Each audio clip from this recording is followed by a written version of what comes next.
I'm Laura Simmons, Regional Curator for Sea Life in Australia and New Zealand. This is such an awesome day for us here at Sea Life Sydney and with our partners at DPI Fisheries Research. We are taking our baby seahorses, 300 of our baby seahorses, to Port Stephens to be released onto seahorse hotels today. Being able to release them into Port Stephens is such a huge step because that is an area where they're most critically in danger. The reason it's so important and why it's been such an amazing journey is we've been able to more than quadruple our holding space for our beautiful seahorse lab and nursery, and we've been able to breed more than 1,000 baby seahorses this year. The juvenile seahorses that we have here are actually from parents that came from Port Stephens. These Port Stephens adults were collected specifically for our breeding program.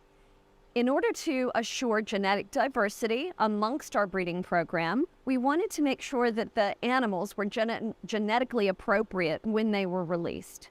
Sea Life Sydney Aquarium was so fortunate. We received very generous grant support from the Threatened Species Commission's Environment Recovery Fund this year.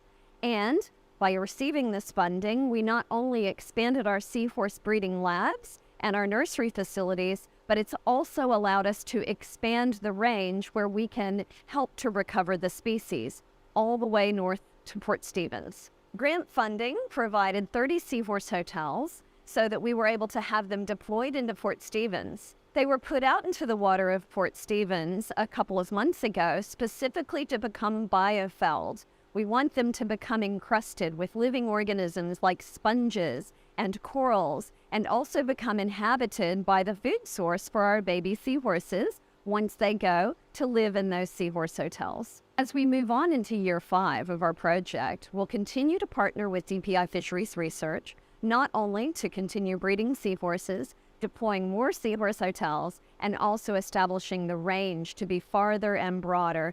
Really, our goal is to recover fully this endangered species. This multi-year, very collaborative project is not possible without the relationship that we've built with DPI Fisheries. Without this partnership, we wouldn't have the ability to work with this endangered species, and most importantly, also be able to release them into the wild to help recover their species.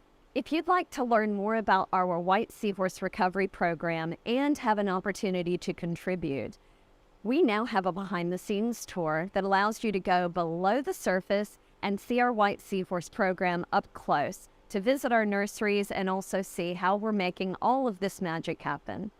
In addition to being able to visit Sea Life Sydney Aquarium, our guests can also adopt a seahorse. Check out our Adopt a Seahorse program that helps fund the Sea Life Trust, which also helps recovery programs around the world.